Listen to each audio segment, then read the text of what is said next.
حمید بسم اللہ الرحمن الرحیم الا الذين آمنوا وعملوا الصالحات وذكروا الله كثيرا وانتصروا من بعد ما ظلموا وسيعلم الذين ظلموا أي منقلب ينقلبون۔ صلوات پڑھے محمد وآل محمد۔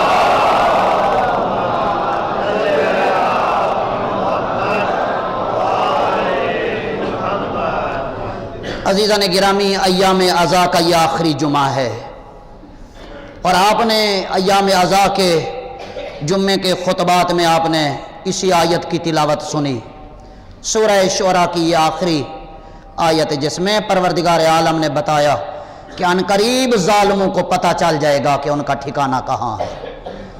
ظالمین عنقریب جان لیں گے کہ انہیں کہاں رکھنا ہے، ان کی جگہ کہاں ہے، ان کے ظلم کا انجام کیا ہے۔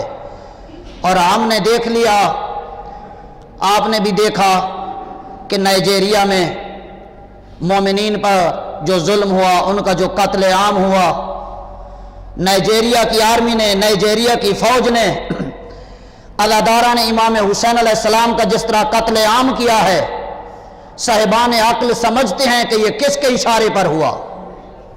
کوئی یہ ڈھکی چھپی بات نہیں ہے، ہر صاحب عقل سمجھتا ہے کہ کس کے اشارے پر ایسا ہوا ہے۔ لیکن نائجیریا کی آرمی نے عزاداران امام حسین علیہ السلام کا جو مجلس میں شریک تھے، قتل عام کر کے دنیا والوں کو اپنے بنو امیہ کی آرمی ہونے کا ثبوت دیا ہے۔ دنیا والوں کو بتایا ہے کہ تمہیں پتہ ہونا چاہیے کہ بنو امیہ کی آرمی آج بھی موجود ہے، اور انہوں نے عزاداران امام حسین علیہ السلام کو قتل کر کے یہ واضح کر دیا ہے، صاحبان عقل سمجھ جائیں کہ آج بھی نائجیریا کی فوج کے اندر ایسے دماغ موجود ہیں جن کی فکر یزیدی ہے، یعنی فکر یزیدی نائجیریا کی فوج کے اندر آج بھی موجود ہے۔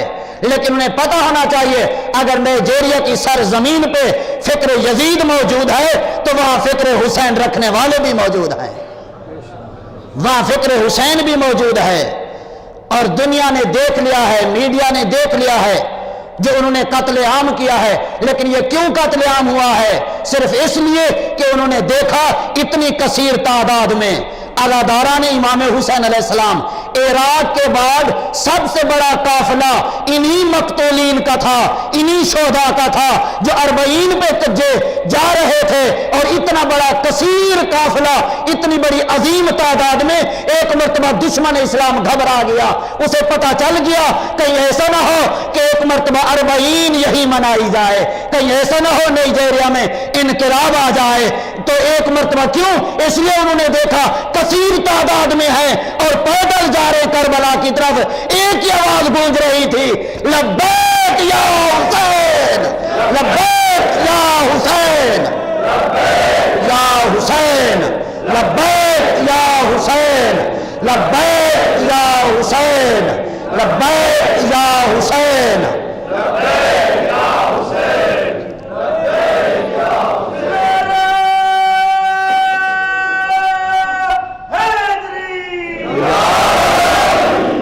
لیکن ہمارے لاکھوں سلام ہو اس مرد مجاہد کو۔ آیت اللہ ابراہیم زکزکی نے دنیا والوں کو بتا دیا کہ میں اپنے بیٹے تو قتل کرا سکتا ہوں، لیکن میں جھک نہیں سکتا ظالم کے آگے، جھک نہیں سکتا۔ اور وہ نہیں جھکا، دنیا والوں کو پتہ چل گیا ہر ایک جھک سکتا ہے، لیکن حسین کا عزادار نہ کل جھکا تھا نہ آج جھکے گا۔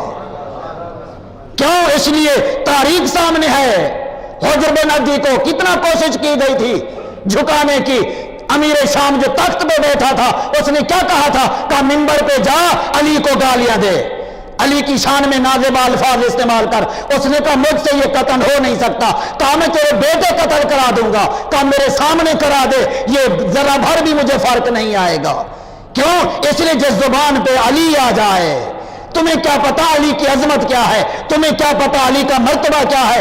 اس نے حجر بن عدی کے تینوں بیٹے حجر بن عدی کے سامنے قتل کرا دیے، لیکن حجر بن عدی پہ چہرے پہ ذرا بھی گھبراہٹ نہیں آئی۔ ایک مرتبہ وہی امیر شام کہتا ہے میں نے تیرے تینوں بیٹے قتل کرائے ہیں، پھر بھی تمہیں فرق نہیں آیا، تیرے اندر ذرا بھی تبدیلی نہیں آئی، پھر بھی تو اسی طرح علی علی کر رہا ہے، آخر وجہ کیا ہے؟ حجر بن عدی کہتے ہیں میں نے اللہ سے دعا مانگی تھی۔ کس بات کی دعا؟ بیٹوں کی جوانوں کی دعا نہیں مانگی تھی، بیٹوں کی زندگی کی دعا نہیں مانگی تھی، میں نے یہ دعا مانگی تھی کہ میرے بیٹوں کی موت آل محمد کی محبت میں واقع ہو جائے۔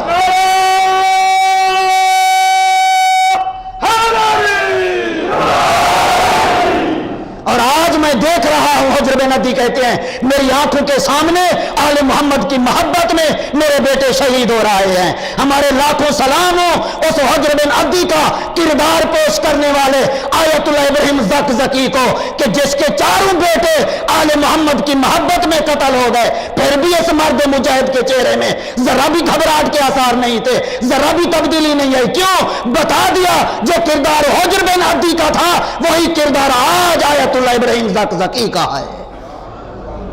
بس عزیزان گرامی یاد رکھیے کہ جس طرح کربلا میں بنو امیہ کی آرمی نے زینب کے خیموں کو جلا دیا، اسی طرح نائجیریا میں اس مرد مجاہد کے گھر کو گرا دیا گیا، اس کو جلا دیا گیا۔ عزیزان گرامی بس ایک بہن بچ گئی ہے، ایک بیٹی بچ گئی ہے اس مرد مجاہد کی، وہ جو بیٹے مارے گئے ان کی ایک بہن بچ گئی ہے۔ اللہ آپ کو سلامت رکھے۔ بس یہ آخری جمعہ ہے عزاداری کا، آؤ چلتے ہیں مدینہ، وہاں بھی ایک بی بی موجود ہے جس کے چاروں بیٹے حسین کی محبت میں کربلا میں قتل ہو گئے۔ جب جنت البقیع میں مومن جاتا ہے تو دائیں طرف سے زہرا کی قبر، بائیں طرف سے ام البنین کی قبر ہے۔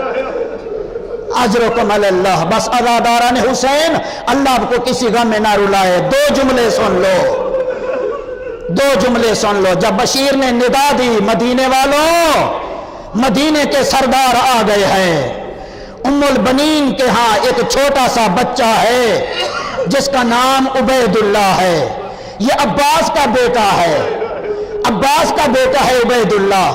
ایک مرتبہ بی بی ام البنین کہتی ہے بیٹا جاؤ کوئی آواز دے رہا ہے، مدینے والے آ گئے ہیں، بیٹا جا کے اس سے صرف اتنا پوچھو کیا عباس آیا ہے؟ اجرکم علی اللہ۔ اللہ آپ کو کسی غم میں نہ رلائے، بس یہی جا کے پوچھو بیٹا اگر تیرا باپ آیا ہے نا تو باپ کے پاس نہیں جانا، میرے پاس آنا، اس لیے جب سے تیرا باپ عباس گیا ہے میں نے تجھے نئے کپڑے نہیں پہنائے، میں نے تیرے بالوں میں کنگھی نہیں کی، میں نے تجھے سرما نہیں پہنایا، اگر تیرا باپ آیا ہے میرے پاس آنا، میں تجھے نئے کپڑے پہناؤں گی، تیری آنکھوں میں سرما ڈالوں گی، پھر جا کے باپ سے ملنا۔ عزادارو ایک مرتبہ یہ بچہ قریب جاتا ہے، جا کے کہتے اعلان کرنے والے مجھے بتا کیا عباس آئے ہیں؟ عزادارو بچے کا یہ کہنا تھا۔ ایک مرتبہ اعلان کرنے والا بشیر کہتا ہے کہ شہزادے مجھے بتا عباس تیرے کیا لگتے ہیں؟ کہا میرا باپ ہے۔ یہ سننا تھا، بشیر نے سر پہ شفقت کا ہاتھ رکھا، کہتے بیٹا انا للہ وَإِنَّا إِلَيْهِ رَاجِعُونَ۔ بچہ روتا ہوا دادی کے پاس آیا، کہتے ہیں دادی میں یتیم ہو گیا، دادی میرا باپ مارا گیا۔ ام البنین اٹھی، ایک مرتبہ کے کہتے ہیں اعلان کرنے والے مجھے یہ بتا کیا عباس آئے ہیں؟ تو جو کہہ رہے مدینے والے آ گئے ہیں، کیا عباس آئے ہیں؟ بشیر کہتا ہے جو بھی آیا ہے مجھ سے یہی پوچھا ہے کیا حسین آ گئے ہیں؟ ہر ایک نے حسین کا پوچھا ہے۔ بی بی تو کون ہے جو حسین کا نہیں پوچھ رہی؟ تو عباس کا پوچھ رہی ہے، تو نے حسین کا کیوں نہیں پوچھا؟ سب نے مجھ سے حسین کا پوچھا ہے۔ سنو گے بی بی نے کیا جواب دیا؟ کہتی ہے ہاں اعلان کرنے والے میں نے سنا ہے حسین مارا گیا ہے، میں نے سنا ہے زینب کے سر سے چادر اتری ہے، میں نے سنا ہے سکینہ کو تماچے لگے ہیں، مجھے یقین نہیں آتا کہ میرا بیٹا عباس بھی موجود ہو، کسی کی جرأت ہے کہ حسین پہ ضربے چلائے، میرا بیٹا عباس موجود ہو، کسی کی جرأت کیا ہے زینب کے سر سے چادر چھینے، عباس موجود ہو، کسی کی جرأت کیا ہے سکینہ کو تماچے مارے۔ اس لیے میں عباس کا پوچھ رہی ہوں، اگر عباس زندہ ہے یہ ساری خبریں جھوٹی ہیں، اگر عباس نہیں رہے مجھے یقین ہو جائے گا حسین مارے گئے، زینب کے سر سے چادر چھینی گئی۔ الا لعنۃ اللہ علی القوم الظالمین وسیعلم الذین ظلموا ای منقلب ینقلبون۔ بسم اللہ الرحمن الرحیم۔